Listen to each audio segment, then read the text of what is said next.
Hello दोस्तों, इस video में समझेंगे भारत के प्रमुख हॉट स्पॉट। आइए समझते हैं। क्लास नंबर 76 है और ये भारतीय भूगोल का चैप्टर चल रहा है और ये सभी एग्जाम में करीब करीब देखिएगा यूपीएससी से लेके यूपीपीएससी बाकी पूरे भारत में जो भी एग्जाम होता है इससे संबंधित क्वेश्चन पूछा जाता है। आइए देखते हैं, यह भारतीय भूगोल का चैप्टर है ये, और एक एक पॉइंट समझ लीजिएगा कि कहाँ पे भारत का प्रमुख हॉट स्पॉट है। 4 भारत में हॉट स्पॉट है। आइए देख लेते हैं, इसके बारे में समझ लेते हैं, मैप से समझते हैं। चलिए देख लेते हैं। ये विश्व का है, पहले भारत के बारे में समझा देते हैं कहाँ कहाँ है ये। देखिए, ये आपका भारत का मैप है, ठीक है। तो देखिए, भारत में 4 समझ लीजिए कहाँ कहाँ गया हॉट स्पॉट है, इसके बारे में आपको समझाते हैं। देखिए, आपका यह पश्चिमी घाट है, ठीक है। पश्चिमी घाट ये पर्वत है। ये पश्चिमी घाट आपका कहाँ से है? आपका जो गुजरात से शुरू होता है, तो आपका केरल, गोवा जितने भी है ये सब, महाराष्ट्र है, कर्नाटक है, ये सब इसी में आ जाता है।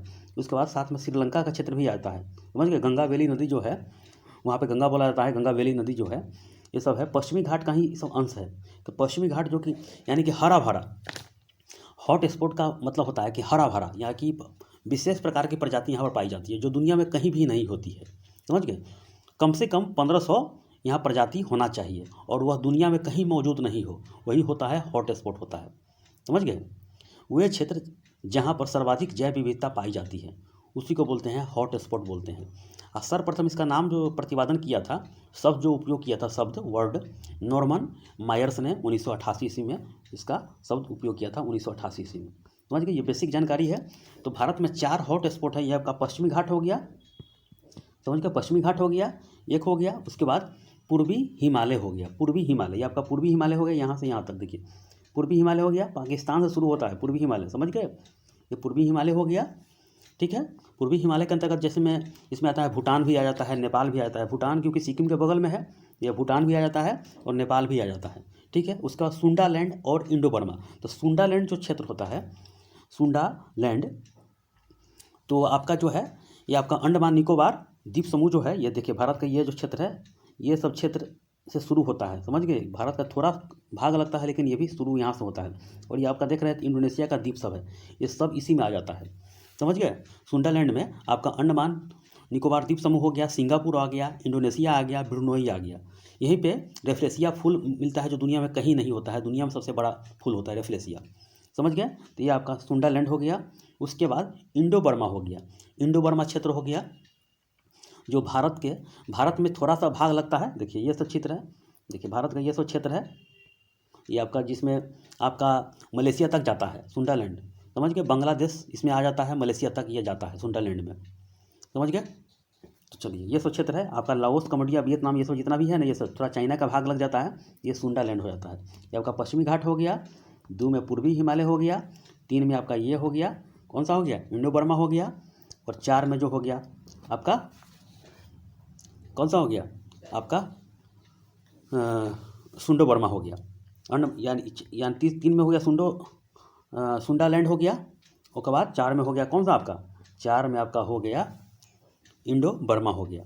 तो चारों हॉट स्पॉट आप जरूर समझ के रखिएगा, क्योंकि एग्जाम में, मेंस में भी एग्जाम में दे देता है। यहाँ पर तरह तरह की प्रजाति पाया जाता है, यानी 1500 से अधिक जो ज़्यादा प्रजाति होती है, मौजूद होती है, जो दुनिया में कहीं नहीं हो, अन्य कहीं नहीं पाया जाओ दुनिया में, यानी कि स्थानिक प्रजाति बोलते हैं। स्थानिक यानी कि जहाँ पर वास करता है जो प्रजाति होता है, पृथ्वी पर कहीं नहीं हो प्रजाति हो, इसीलिए वहाँ पर हॉट स्पॉट का दर्जा दिया जाता है, हॉट स्पॉट का दर्जा दिया जाता है। और दुनिया में 36 हॉट स्पॉट है, दुनिया में 36 हॉट स्पॉट है, समझ गए। दुनिया में 36 हॉट स्पॉट है और भारत में 4 हॉट स्पॉट है। ये भी ध्यान में करके रखिएगा, मेंस में से ही बना के आपको लिखने को दे देगा, ठीक है।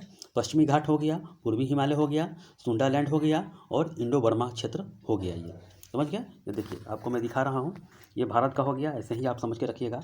पश्चिमी घाट हो गया, पूर्वी हिमालय हो गया, पूर्वी हिमालय हो गया, ये तो यहाँ पर हो गया, समझ गया।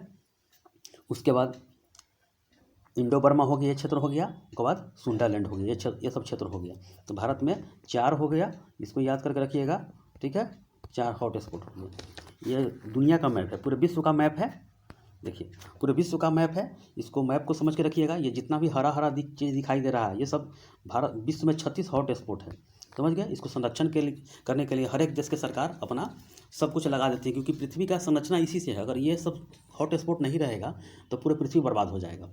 आग का गोला पृथ्वी है, धधकता हुआ आग के गोला है। अगर ये सब पेड़ पौधा नहीं रहेगा, तालाब नहीं रहेगा, झील नहीं रहेगा, जलप्रपात नहीं रहेगा, प्रजाति नहीं रहेगा, तो दुनिया में कोई भी देश मतलब कोई भी लोग यहाँ पर नहीं रह पाएगा, सब के सब मर जाएगा। कीट पतंग खाने के लिए उसके भी अलग अलग दर्जे का होता है। जैसे शेर है, चीता है, हाथी है, भालू है, हर तरह की इसमें जीव पाया जाता है। इसलिए बोलते हैं हॉट स्पॉट, यानी कि तरह तरह की जैव विविधता होता है यहाँ पर। समझ गए? चलिए देख लेते हैं। वही चीज़ मैं जो बोला हूँ यही चीज़ लिखा गया है इसमें। देखिए, भारत के प्रमुख हॉट स्पॉट है। देखिए, वे क्षेत्र जहाँ सर्वाधिक जैव विविधता पाई जाती है। सर्वप्रथम शब्द का उपयोग नॉर्मन मायर्स ने किया था। ये सब याद कर लीजिएगा। नॉर्मन मायर्स ने किया था, 1988 ईस्वी में किया गया था। वैश्विक स्तर पर हॉट स्पॉट की संख्या 36 है, समझ गया, और भारत में 4 है। मेंस में लिखने को दे देता है, यूपीएससी में लिखने को दे देता है, समझ गए। पहला हो गया हिमालय क्षेत्र हो गया, पश्चिमी घाट, साथ में श्रीलंका को भी जोड़ा जाता है, इंडो बर्मा हो गया और सुंडालैंड हो गया। ठीक है। देखिए, हॉट स्पॉट के लिए क्राइटेरिया क्या है कि कम से कम 1500 प्रजाति, 1500 से ज़्यादा हो लेकिन 1500 से कम नहीं हो, कम से कम 1500 से ज़्यादा प्रजाति मौजूद हो। ये स्थानिक प्रजातियाँ होना चाहिए, क्योंकि वहीं का जो वास करता है वहीं का होना चाहिए। जो पूरे पृथ्वी पर वो प्रजातियाँ कहीं भी नहीं हो, अलग नहीं हो, एक ही जगह वो प्रजाति होना चाहिए, वो दुनिया में कहीं नहीं वास हो। समझ गए? चलिए, जैव विविधता हॉट स्पॉट का विकास। जैव विविधता हॉट स्पॉट की अवधारणा उन क्षेत्रों को प्राथमिकता देने की आवश्यकता से उभरी है जो संरक्षण के लिए सबसे महत्वपूर्ण है। समझ गए? संरक्षण किया जाना चाहिए। नॉर्मन मायर्स ने 1988 में शुरू में 10 उष्णकटिबंधीय वन हॉट स्पॉट की पहचान किया था। समझ गए? उसके बाद 25 हो गया। समय के साथ संरक्षण वैज्ञानिकों ने सूची को वैश्विक स्तर पर 25 और बाद में 36 विविधता स्पॉट विस्तारित किया, जिसमें अद्यतन वैज्ञानिक जो डेटा है और वन्य जीव संरक्षण का तत्काल आवश्यकता के आधार पर क्षेत्रों की पहचान किया गया है। तो वर्तमान में 36 है। समझ गया? विश्व में देखिए, जैव विविधता हॉट स्पॉट के रूप में योग्यता के लिए मापक जो है, जैव विविधता हॉट स्पॉट के रूप में अर्हता प्राप्त करने के लिए किसी क्षेत्र को इसमें स्थानिक संवहनी पौधों की कम से कम 1500 प्रजातियां शामिल होना चाहिए। समझ गए? हर जगह आपका एग्जाम दीजिएगा तो यही ऑप्शन रहेगा, 1500 से कम, 1500 से ज़्यादा रहेगा। इसकी मूल प्राकृतिक वनस्पति का कम से कम 70% हिस्सा जो है उसका पार्ट है नष्ट हो चुका हो, इसलिए उसको दर्जा दिया जाता है, क्योंकि उसको फिर से सरकार के संरक्षण में प्राप्त करके उसको फिर से आगे बढ़ाया जा सके।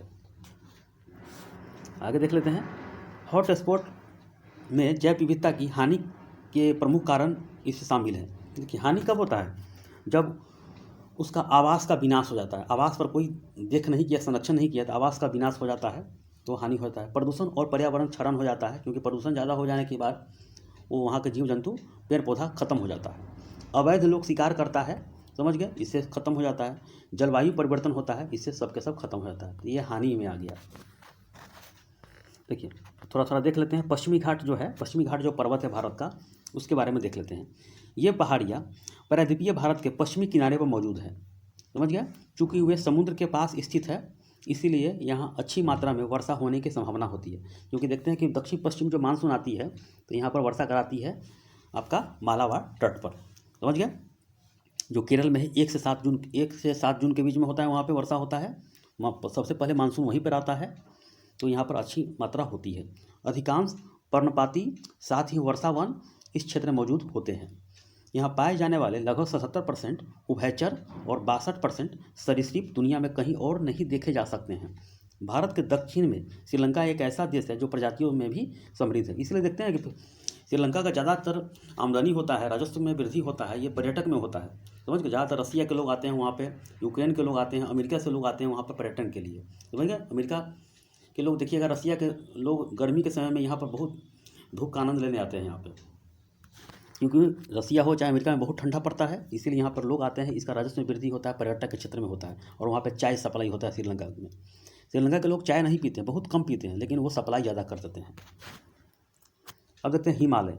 इस क्षेत्र में भूटान, पूर्वोत्तर भारत और दक्षिण, मध्य और पूर्वी नेपाल शामिल थे, हिमालय में ये।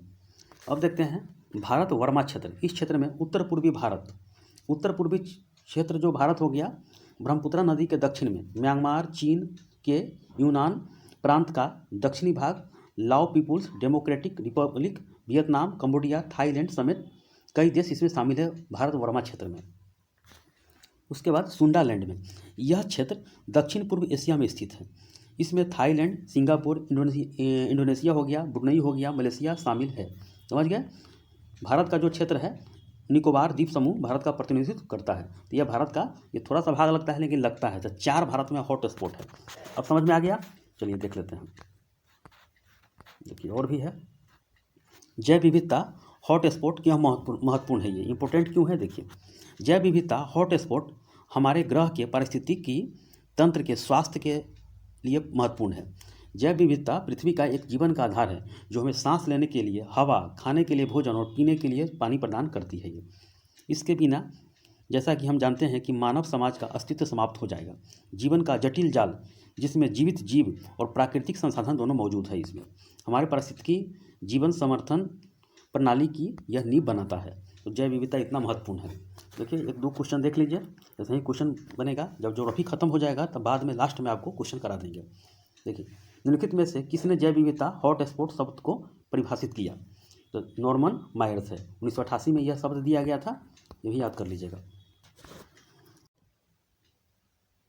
देखिए अब समझते हैं भारत के निम्नलिखित में से किस क्षेत्र को जैव विविधता हॉट स्पॉट के रूप में नामित किया गया है। तो नीचे दिए गए कूटों में सही उत्तर का चयन कीजिए। यूपीएससी में पूछा गया है। समझ गए। चलिए देख लेते हैं क्वेश्चन। तो 4 मैंने आपको बताया है। पूर्वी हिमालय, पश्चिमी घाट, सुंडरलैंड और इंडो बर्मा है। तो कौन सा है। तो पूर्वी हिमालय हो गया। पूर्वी घाट नहीं है ये। पश्चिमी घाट है, पश्चिमी हिमालय नहीं है। तो कौन सा हो गया। तो 1 और 3 इसका आंसर हो गया। तो ये सब पढ़े रहेंगे तो आपको आंसर लगाने में दिक्कत नहीं होगा। इसको देख लीजिएगा, समझ लीजिएगा। उसके बाद बता देंगे बायोस्फीयर है भारत में 18 है, जो यूनेस्को में 12 नाम सम्मिलित है, उसको बारे में बता देंगे। उसके बाद वन्य जीव बता देंगे। उसके बाद टाइगर रिजर्व है। ये सब करके आपका पूरी तरह ज्योग्राफी खत्म हो जाएगा। समझ गए। चलिए इसको रिवीजन करते रहिए। और ये काफ़ी महत्वपूर्ण क्वेश्चन सब इसमें लिया गया है, जो आगे भी मैं बताऊँगा आपको। चलिए रिवीजन करते रहिए। ओके चलिए।